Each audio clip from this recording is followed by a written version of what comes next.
Therefore, siblings in the faith, when we find ourselves, not that we cannot enjoy riches.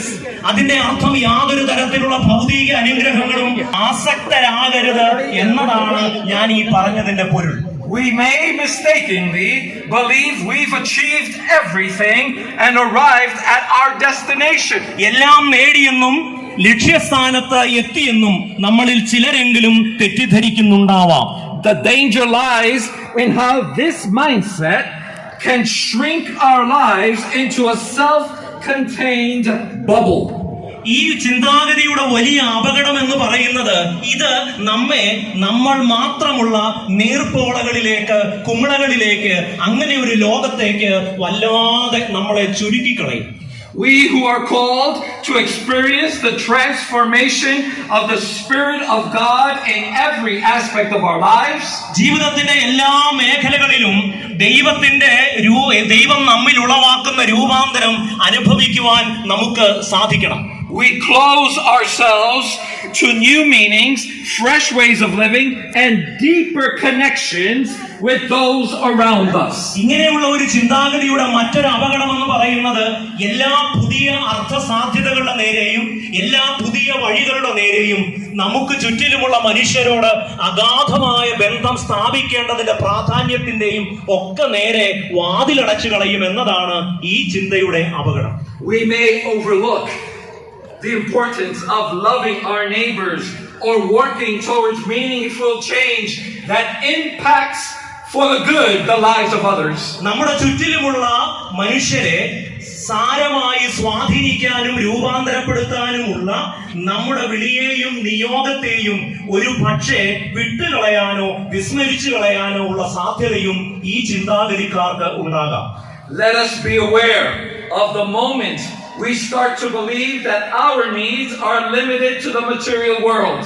നമ്മുടെ ആവശ്യങ്ങളും നമ്മുടെ ആഗ്രഹങ്ങളും കേവലം ഭൗതികമായ കാര്യങ്ങളിലേക്ക് നാം പരിമിതപ്പെടുത്തരുത്. Let us not fall into the trap of thinking we have no desire for growth and transformation. ഇനി രൂപാന്തരവും വളർച്ചയും ആവശ്യമില്ല എന്ന ഒരു ചിന്താക്കെണിയിലേക്ക് നാം വീണുപോകരുത്. And the profound gift of the reversals found in both blessings and woes, അനുഗ്രഹം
Jaya